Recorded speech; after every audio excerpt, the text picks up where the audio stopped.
Right, welcome back to the debate. ఈ ఈ కొనుగోలు ఒప్పందాలు సెకీ నుంచి ఎంతకు పవర్ కొన్నారు, అగ్రిమెంట్స్ ఎంతకు చేసుకున్నారు, ఇంతవరకు పవర్ రాలేదు, కొన్నారు, ఒప్పందాలు మాత్రమే అయినాయి సెకీ నుంచి. దాని మీద పెద్ద గొడవ జరుగుతూ ఉంది.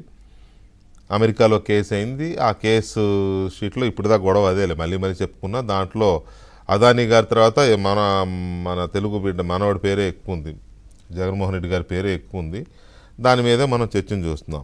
ఈ వార్తలు వస్తున్నాయి, ఈ ఒప్పందాల మీద వార్తలు వస్తున్నాయి. సహజంగానే అంత పెద్ద అమెరికాలో కేసు అయిందంటే మనం చేతులు ముడుచుకొని కూర్చోం కదా. వాళ్ళ మీడియా ఏమో సమర్థించుకుంటుంది, మనమేమో అసలు తీగలాగుతూ ఉంటాం, రంధ్రాన్వేషణ చేస్తాం. ఎక్కడ జరిగింది, అమెరికా దాకా ఎందుకు వెళ్ళింది ఇది అని చెప్పి మనం లాగుతాం. దానికోసం ఆయన ఇప్పుడు పరువు నష్టం దావా వేస్తా అంటాడు మా మీద.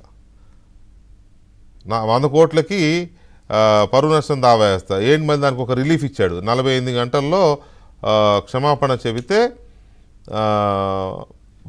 ఓకే క్షమించి వదిలేస్తా, లేకపోతే 100 కోట్లకి పరువు నష్టం దావా వేస్తా అంటాడు. 48 గంటలు ఎందుకు, ఇప్పుడు చెప్తున్నా నేను, ఇచ్చుకో రేపే ఇచ్చుకో నోటీస్, సమస్య లేదు.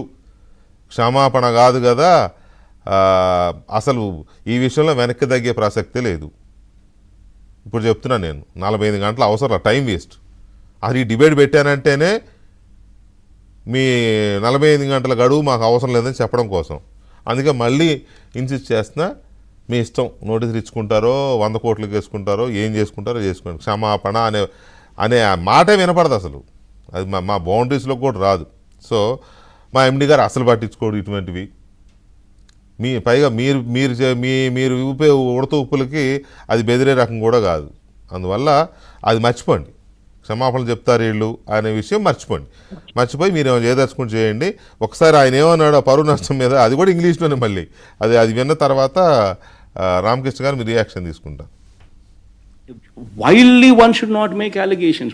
One should understand what is happening, what happened, and is there any scope for anything that could have been done otherwise. Then you make allegations, if there is something that is visible.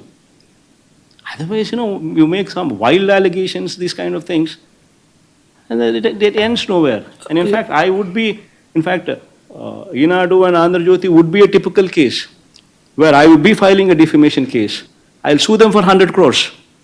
In fact, I'm going ahead and giving them notices. I'll give them 48 hours to render an apology. If they don't, I will take a legal recourse.